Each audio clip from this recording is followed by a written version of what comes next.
Hi ನಮಸ್ಕಾರ ಎಲ್ರಿಗೂ. Welcome back to Raju UK kitchen. ನಾನಿವತ್ತು ಬೇಸಿಗೆಯಲ್ಲಿ ಮಾಡುವಂಥ ಹಪ್ಪಳ ಮಾಡಿ ತೋರಿಸ್ಬೇಕು ಅಂದ್ಕೊಂಡಿದ್ದೀನಿ. ಇದು ಅಕ್ಕಿ ಹಪ್ಪಳ ಅದರಿ. ಅಕ್ಕಿ ನುಚ್ಚಿನಿಂದ ಮಾಡುವಂಥ ಹಪ್ಪಳ ತುಂಬಾ ಗರಿಗರಿಯಾಗಿ 2 ಪಟ್ಟು ಅರಳುವಂಥ ಹಪ್ಪಳ ಅದರಿದು. ಬಾಯಿಗೂ ತುಂಬಾ ಟೇಸ್ಟಿಯಾಗಿರ್ತದೆ. ವಿಡಿಯೋನ ಫಸ್ಟಿಂದ ಕೊನೆವರೆಗೂ ನೋಡಿರಿ, ಆಗ ಮಾತ್ರ ನಿಮಗೆ ಅರ್ಥ ಆಗ್ತದೆ. ಹಪ್ಪಳ ಮಾಡುವ ಟಿಪ್ಸ್ ಆ್ಯಂಡ್ ಟ್ರಿಕ್ಸ್ ಹೇಳ್ತೀನಿ. ಓಡಿಸ್ಕೊಂಡು ಅರ್ಧಂಬರ್ಧ ವಿಡಿಯೋನ ನೋಡಿದ್ರೆ ನಿಮಗೆ ಅರ್ಧಂಬರ್ಧನೇ ಗೊತ್ತಾಗ್ತದೆ. ಇದಕ್ಕೆ ನಾನು ಯಾವೆಲ್ಲ ಇಂಗ್ರೀಡಿಯೆಂಟ್ಸ್ ಹಾಕೀನಿ, ಹೆಂಗೆ ಮಾಡಬೇಕು ಅನ್ನೋದನ್ನು ಡೀಟೇಲಾಗಿ ಹೇಳ್ತೀನಿ. ವಿಡಿಯೋನ ಕೊನೆವರೆಗೂ ನೋಡಿರಿ. ಈ ಹಪ್ಪಳ ಮಾಡೋಕ್ಕೆ ನಾ ಮೊದಲನೇದಾಗಿ ರೇಷನ್ ಅಕ್ಕಿ ತೊಗೊಂಡಿನಿ. ಕ್ಲೀನಾಗಿ ಅಕ್ಕಿ ಎಲ್ಲ ತೊಳ್ಕೊಬೇಕು ನೋಡಿರಿ. ತೊಳ್ಕೊಂಡು 4 ದಿವಸ ತನಕ ನೆನೆ ಇಡ್ಬೇಕು ನೋಡಿರಿ. ನೋಡ್ಬೋದು 4 ದಿವಸ ಆದಮೇಲೆ ನಾನು ತೋರ್ಸಕತ್ತೀನಿ. 4ನೇ ದಿವಸ ಸಾಯಂಕಾಲದ ತೋರ್ಸಕತ್ತೀನಿ ನೋಡಿರಿ. ನಾನು 4 ದಿವಸದವರೆಗೂ ನೀರನ್ನೆಲ್ಲ ಚೇಂಜ್ ಮಾಡ್ತಾ ಇರಬೇಕು. ದಿನಾಲೂ ತೊಳ್ಕೊಬೇಕು ಅಕ್ಕಿ. ನೋಡ್ಬೋದು ಈ ಥರ ಬೆಳ್ಳಗಾಗ್ಬಿಟ್ಟಾವ ನೋಡ್ರಿ ರೇಷನ್ ಅಕ್ಕಿ. ಈ ಅಕ್ಕಿ ಎಷ್ಟಿರ್ತಾವಲ್ರಿ ಅದರ 3 ಪಟ್ಟಷ್ಟು ನೀರನ್ನು ಹಾಕೋಬೇಕ್ರಿ. ರುಚಿಗೆ ತಕ್ಕಷ್ಟು ಉಪ್ಪು ಹಾಕೋಬೇಕ್ರಿ. ಈ ನೀರೆಲ್ಲ ಸರಿಯಾಗಿ ಕುದಿಬೇಕು ನೋಡ್ರಿ. ಆ ಟೈಮ್ ಒಳಗೆ ಉಪ್ಪು ಹಾಕ್ಕೊಂಡು ನಂತರ ಇದಕ್ಕೇ ನೆನೆಸಿಟ್ಟಿರೋ ಅಕ್ಕಿ ಹಾಕೋಬೇಕು ನೋಡ್ರಿ. ಎಲ್ಲನೂ ಹಾಕ್ಕೊಂಡು ಬಿಡಬೇಕು.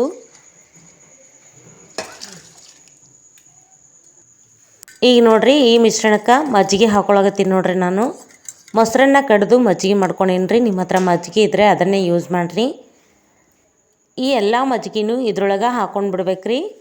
ಅಕ್ಕಿ ಈ ಥರ 3 ದಿವಸದ ತನಕ ನೆನೆಸಿಡೋದ್ರಿಂದ ಅನ್ನ ಬೇಗನೆ ಕುದಿಯುತ್ತೆ ಮತ್ತು ಹುಳಿ ಬಿಡಬೇಕ್ರಿ. ಮೇನಾಗಿ ಹಪ್ಳಕ್ಕೆ ಈ ಥರ ಮಜ್ಜಿಗೆ ಹಾಕ್ಕೊಂಡ್ರೆ ತುಂಬಾ ಟೇಸ್ಟಿಯಾಗಿ ಆಗ್ತದೆ. ಅಕ್ಕಿ ಹಾಕಿ ಹಾಗೆ ಬಿಡಬಾರ್ದ್ರಿ. ಒಂದು ಸ್ಪೂನ್ ಸಹಾಯದಿಂದ ಈ ಥರ ತಿರುವಿಡ್ಬೇಕು ನೋಡ್ರಿ. ಈ ಥರ ತಿರುವಲಿಲ್ಲ ಅಂದರೆ ಗಂಟಾಗೋ ಸಾಧ್ಯತೆ ಇರ್ತದ್ರಿ. ಗಂಟಾಯಿತು ಅಂದರೆ ಹಸಿಯಾಗಿ ಉಳಿದಿರ್ತದೆ, ಸರಿಯಾಗಿ ಕುದಿಯೋದಿಲ್ಲ. ಅದಕ್ಕೋಸ್ಕರ ಈ ಥರ ಕೈಯಾಡಿಸ್ತಾನೆ ಇರಬೇಕು ಅನ್ನ ಕುದಿಯೋವರೆಗೂ.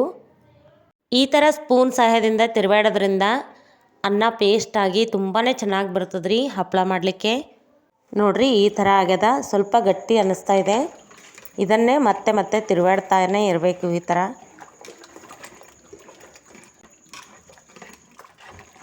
ಫ್ರೆಂಡ್ಸ್, ನೀವೇನಾದರೂ ನಮ್ಮ ಚಾನಲ್ಗೆ ಹೊಸಬ್ರಾಗಿದ್ದರೆ ಪ್ಲೀಸ್ ನಮ್ಮ ಚಾನಲ್ನ ಸಬ್ಸ್ಕ್ರೈಬ್ ಮಾಡ್ಕೊಂಡು ನೋಡಿರಿ.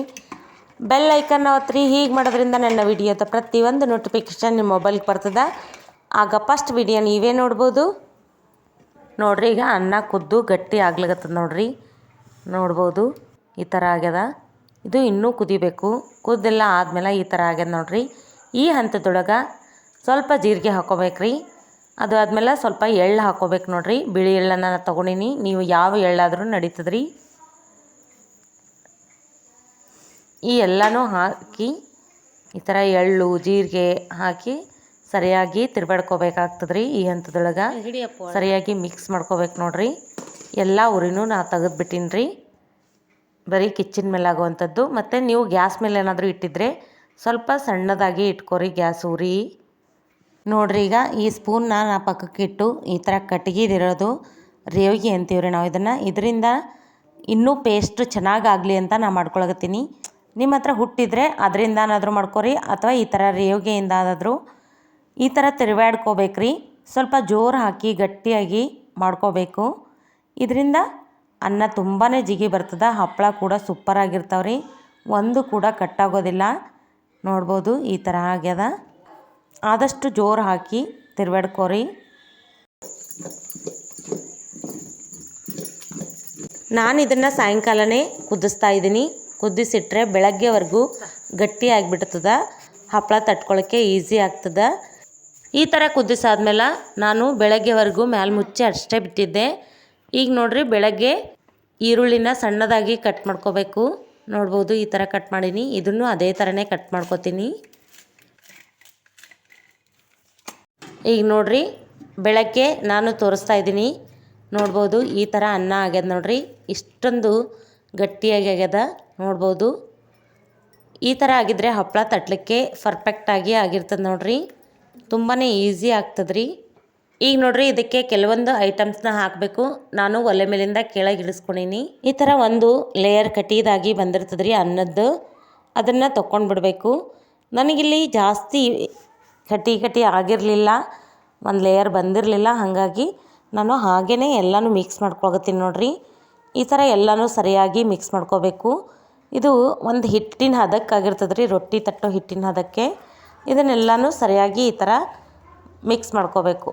ಮಿಕ್ಸ್ ಎಲ್ಲ ಆದಮೇಲೆ ನಾನು ಇದನ್ನೆಲ್ಲ ಬೇರೆ ಪಾತ್ರೆ ಒಳಗೆ ಹಾಕೋತೀನಿ ರೀ. ಕುದಿಸಿರೋ ಪಾತ್ರೆ ಕೆಳಗಡೆ ಹೊತ್ತಿರೋ ಚಾನ್ಸಸ್ ಇರ್ತದೆ, ಹಾಗಾಗಿ ಮೇಲ್ಮೇಲಿಂದನೇ ಹಾಕೋಬೇಕ್ರಿ. ನಾನು ಕೂಡ ನೋಡಿರಿ ಮೇಲ್ಮೇಲಿಂದ ಹಾಕೊಂಡಾದ್ಮೇಲೆ ಈ ಥರ ತಳ ಎಲ್ಲ ಸ್ವಲ್ಪ ಬ್ರೌನಿಷ್ ಆಗಿತ್ತು. ಹಾಗಾಗಿ ಇದನ್ನು ಅದರೊಳಗೆ ಮಿಕ್ಸ್ ಮಾಡ್ಕೊಂಡಿಲ್ಲ, ಹೊತ್ತಿರೋ ಸ್ಮೆಲ್ ಬರ್ತದೆ ರೀ. ನೀವು ಬೇಕಾದರೆ ಈ ಹೊತ್ತಿರೋದನ್ನು ಕೂಡ ಸ್ವಲ್ಪ ಮಜ್ಜಿಗೆ ಹಾಕ್ಕೊಂಡು ಒಂದು ಈರುಳ್ಳಿ ಹಾಕ್ಕೊಂಡು ಕಲಿಸ್ಕೊಂಡು ಹಪ್ಪಳ ಮಾಡ್ಬೋದು. ಈಗ ನೋಡಿರಿ ಈ ಅನ್ನದ ಮಿಶ್ರಣಕ್ಕೆ ಎಳ್ಳು ಹಾಕೋತೀನಿ ರೀ. ಕುದಿಸೋವಾಗ ಸ್ವಲ್ಪ ಹಾಕಿರೋದ್ರಿಂದ ಇನ್ನೂ ಒಂದು ಸ್ವಲ್ಪ ಹಾಕೋಬೇಕ್ರಿ. ಸ್ವಲ್ಪ ಜೀರಿಗೆ ಹಾಕ್ಕೊಳಗತ್ತೀನಿ ನೋಡಿರಿ. ನೀವು ಬೇಕಾದರೆ ಇದಕ್ಕೆ ಕಾಳು ಮೆಣಸು ಮತ್ತು ಮೆಣಸಿನ್ಕಾಯ್ದು ಬೀಜ ಕೂಡ ಹಾಕೋಬೋದು ರೀ. ಈಗ ನೋಡಿರಿ ಸಣ್ಣದಾಗಿ ಹೆಚ್ಚಿಟ್ಕೊಂಡಿರೋ ಈರುಳ್ಳಿ ಮತ್ತು ಕೊತ್ತಂಬರಿ ಹಾಕ್ತಾಯಿದ್ದೀನಿ. ಕೊತ್ತಂಬರಿ ಹಾಕಾದ್ಮೇಲೆ ಈರುಳ್ಳಿ ಹಾಕೋತೀನಿ ನೋಡಿರಿ. ಈ ಥರ ಹಪ್ಪಳನ ಹಿಂದಿನ ಕಾಲದಲ್ಲೆಲ್ಲ ಜೋಳದಿಂದ ಮಾಡ್ತಾಯಿದ್ರು. ಜೋಳನ ಕುಟ್ಟಿ ನುಚ್ಚು ಹೊಡೆದು ಅದರಿಂದ ನುಚ್ಚಿನ ಹಪ್ಪಳ ಹಾಕ್ತಾಯಿದ್ರು. ನಾವು ಈಗಿನ ಕಾಲದ ಜನ ಅಲ್ರಿ, ನಮಗೆಲ್ಲನೂ ಫಾಸ್ಟಾಗಿರಬೇಕು ಮತ್ತು ಸುಲಭವಾಗಿರಬೇಕು ಅಂತ ಬಯಸ್ತೀವಿ. ಅದಕ್ಕೋಸ್ಕರ ನಾನು ಅಕ್ಕಿಯಿಂದ ನುಚ್ಚಿನ ಹಪ್ಪಳ ಮಾಡಿ ತೋರಿಸ್ತಾ ಇದ್ದೀನಿ. ಎಲ್ಲನೂ ಈ ಥರ ಸರಿಯಾಗಿ ಕಲಿಸ್ಕೋಬೇಕು ನೋಡಿರಿ. ಮನೆ ಮೇಲ್ಗಡೆ ಬಿಸಿಲಲ್ಲಾದರೂ ಹಾಕೋರಿ ಅಥವಾ ನೆರಳಲ್ಲಾದರೂ ಹಾಕೋರಿ. ನೋಡಿರಿ ಈ ಹಪ್ಪಳ ಹಾಕಕ್ಕೆ ಈ ಥರ ಕವರ್ನ ತೊಗೊಂಡು ಎರಡು ಕಡೆನೂ ಕಟ್ ಮಾಡ್ಕೋಬೇಕು ನೋಡಿರಿ. ತೋರಿಸ್ತಾ ಇದ್ದೀನಿ, ಈ ಥರ ಓಪನ್ ಆಗಬೇಕು ಕವರು. ನೋಡ್ಬೋದು, ಎರಡು ಕವರ್ ತೊಗೊಂಡಿನ್ರಿ ನಾನು. ಎರಡು ಕವರ್ನು ಇದೇ ಥರನೇ ಮಾಡ್ಕೋತೀನಿ. ಮನೆ ಮೇಲ್ಗಡೆ ಈ ಥರ ಒಂದು ಬಟ್ಟೆ ಹಾಸ್ಕೊಂಡಿನಿ ನೋಡಿರಿ, ಅಥವಾ ಪ್ಲಾಸ್ಟಿಕ್ ಕವರ್ ಮೇಲೆ ಕೂಡ ಹಾಕೋಬೋದು. ಈಗ ಒಂದು ಪಾತ್ರೆ ಒಳಗೆ ನೀರು ತೊಗೊಂಬಂದಿನಿ ರೀ. ಈ ಥರ ಒಂದು ದೊಡ್ಡ ಪ್ಲೇಟು ಮತ್ತು ಈ ಥರ ಒಂದು ಸಣ್ಣ ಪ್ಲೇಟು, ಎರಡು ಪ್ಲೇಟು ಬೇಕಾಗ್ತಾವ್ರಿ. ಮತ್ತು ಕಟ್ ಮಾಡಿ ಇಟ್ಕೊಂಡಿರೋ ಕವರ್ಸ್ ಕೈಗೆಲ್ಲನೂ ನೀರು ಹಚ್ಕೋಬೇಕು. ಈ ನೀರು ಹಚ್ಕೊಳ್ಳೋ ಉದ್ದೇಶ ಏನಂದ್ರೆ ಈ ಹಿಟ್ಟು ಕೈಗೆ ಅಂಟ್ಕೊಳ್ಳೋದಿಲ್ಲ, ಹಾಗಾಗಿ ನೀರು ಹಚ್ಕೋಬೇಕು. ನೋಡಿರಿ ಈ ಸೈಜ್ ಒಳಗೆ ನಾನು ತೊಗೊಂಡು ಉಂಡೆ ಮಾಡ್ಕೊಳತ್ತೀನಿ. ನಿಮಗೆ ಬೇಕಾದರೆ ಸ್ವಲ್ಪ ದಪ್ಪದಾಗೂ ಮಾಡ್ಕೋಬೋದು ಅಥವಾ ಸಣ್ಣದಾಗೂ ಮಾಡ್ಕೋಬೋದು. ಹಪ್ಪಳ ಸಣ್ಣದಾಗಿ ಬೇಕಾದರೆ ಸಣ್ಣ ಉಂಡೆ ಮಾಡ್ಕೊರಿ. ಈಗ ನೋಡಿರಿ ನಾ ಈ ಥರ ಉಂಡೆ ಮಾಡ್ಕೊಂಡಿನಿ ನೋಡಿರಿ. ಇದು ಎಲ್ಲ ಹಿಟ್ಟನ್ನು ಇದೇ ಥರನೇ ಉಂಡೆ ಮಾಡ್ಕೋಬೇಕು. ನೋಡಿರಿ ಈ ಕವರ್ನ ಈ ಥರ ನೀರೊಳಗೆ ಎದ್ಕೋಬೇಕು. ಎದ್ಕೊಂಡು ಆದಮೇಲೆ ಈ ಥರ ದೊಡ್ಡ ಪ್ಲೇಟ್ ತೊಗೊಂಡಿರ್ತೀವಲ್ರಿ, ಅದ್ರ ಮೇಲೆ ಕವರ್ನ ಹಾಸ್ಕೊಂಡು ಈ ಉಂಡೆನ ಮಧ್ಯದಲ್ಲಿ ಇಟ್ಟು ಮ್ಯಾಲೆ ಈ ಥರ ಮುಚ್ಚಿಬಿಡ್ಬೇಕು ನೋಡಿರಿ. ಈ ಥರ ಹಾಕಿಬಿಟ್ಟು ಹೀಗೆ ಸಣ್ಣ ಪ್ಲೇಟ್ನ ಇಟ್ಟು ಪ್ರೆಸ್ ಮಾಡಬೇಕು. ಮಾಡಿದ್ರೆ ಹಪ್ಪಳ ರೆಡಿ ಆಗ್ತದೆ ನೋಡಿರಿ. ನಿಮಗೆ ಎಷ್ಟು ದೊಡ್ಡ ಸಣ್ಣ ಬೇಕು ನೋಡಿರಿ ಅಷ್ಟು ಸ್ವಲ್ಪ ಜೋರಾಗಿ ಪ್ರೆಸ್ ಮಾಡ್ಕೊಳ್ಳೋದ್ರಿಂದ ಈ ಥರ ಆಗ್ತಾವೆ ನೋಡಿರಿ, ತೆಳ್ಳಗಾಗ್ತಾವ. ಇದನ್ನು ತೆಗೆದು ಸೀರೆ ಮೇಲೆ ಹಾಕ್ಕೊಳತ್ತೀನಿ ರೀ ನಾನು.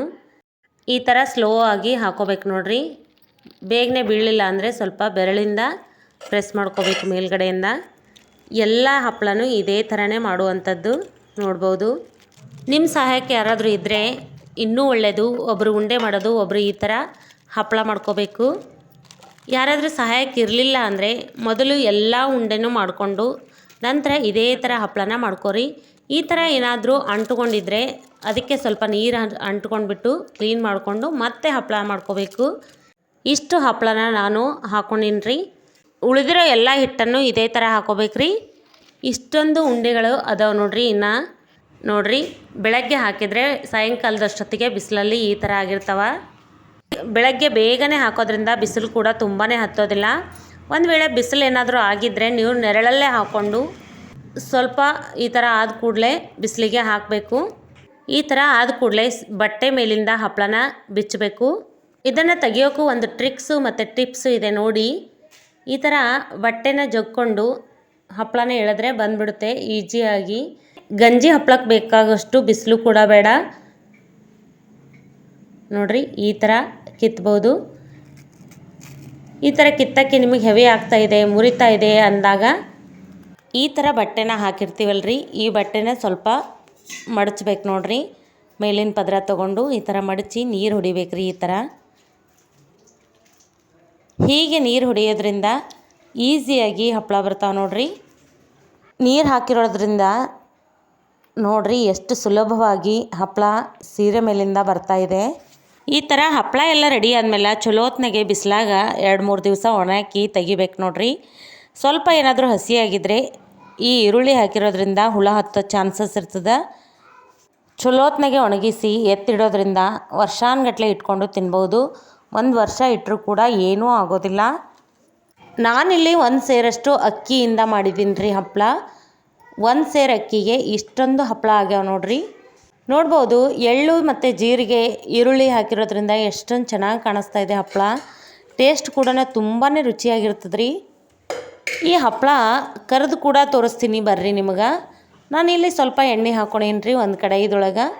ಅದರಲ್ಲಿ ಈಗ ಒಂದೊಂದೇ ಹಪ್ಪಳನ ಹಾಕ್ಕೊಂಡು ಕರಿತಾ ಇದ್ದೀನಿ ನೋಡಿ. ಈ ಥರ ಪ್ರೆಸ್ ಮಾಡಿಕೊಂಡು ಕರ್ಕೋಬೇಕು. ಎರಡೂ ಸೈಡು ಹಪ್ಪಳ ಕರೆದು ತೆಗೆದ್ರೆ ಆಯಿತು. ಅಕ್ಕಿಯಿಂದ ಮಾಡುವ ನುಚ್ಚಿನ ಹಪ್ಪಳ ರೆಡಿ. ತುಂಬಾ ಟೇಸ್ಟಿಯಾಗಿರ್ತದೆ ರೀ. ತಿನ್ನುವಾಗ ಮಧ್ಯೆ ಮಧ್ಯೆ ಎಳ್ಳು ಜೀರಿಗೆ ಮತ್ತು ಈರುಳ್ಳಿ ಬರೋದ್ರಿಂದ ಇನ್ನಷ್ಟು ರುಚಿ ಹೆಚ್ಚಿಸ್ತದೆ ರೀ. ಹಪ್ಪಳ ಮಾಡೋದು ಕೂಡ ತುಂಬಾ ಸುಲಭ ಅದ ರೀ. ನೋಡಿದ್ರೆಲ್ಲ ನುಚ್ಚಿನ ಹಪ್ಪಳ ಮಾಡುವ ರೆಸಿಪಿ. ನಿಮಗಿಷ್ಟ ಆದರೆ ಪ್ಲೀಸ್ ಒಂದು ಲೈಕ್ ಮಾಡಿರಿ, ಫ್ಯಾಮಿಲಿ ಫ್ರೆಂಡ್ಸ್ಗೆ ಶೇರ್ ಮಾಡಿರಿ. ಹೀಗೆ ಸಪೋರ್ಟ್ ಮಾಡ್ತಾಯಿರಿ. ಒಂದ್ಸಲ ಟ್ರೈ ಮಾಡಿ ನೋಡಿರಿ ಹೆಂಗೆ ಬಂದದಂತ ಕಾಮೆಂಟ್ ಮಾಡಿರಿ. ನುಚ್ಚಿನ ಹಪ್ಪಳ ಸೂಪರ್ ಆಗ್ಯಾವ್ರಿ. ನೀವು ಒಂದ್ಸಲ ಮಾಡಿ ನೋಡ್ರಿ. ಸಿಗೋಣ ಮತ್ತೊಂದು ಅಡುಗೆಯೊಂದಿಗೆ. ಅಲ್ಲಿವರೆಗೂ ಟೇಕ್ ಕೇರ್. Thank you.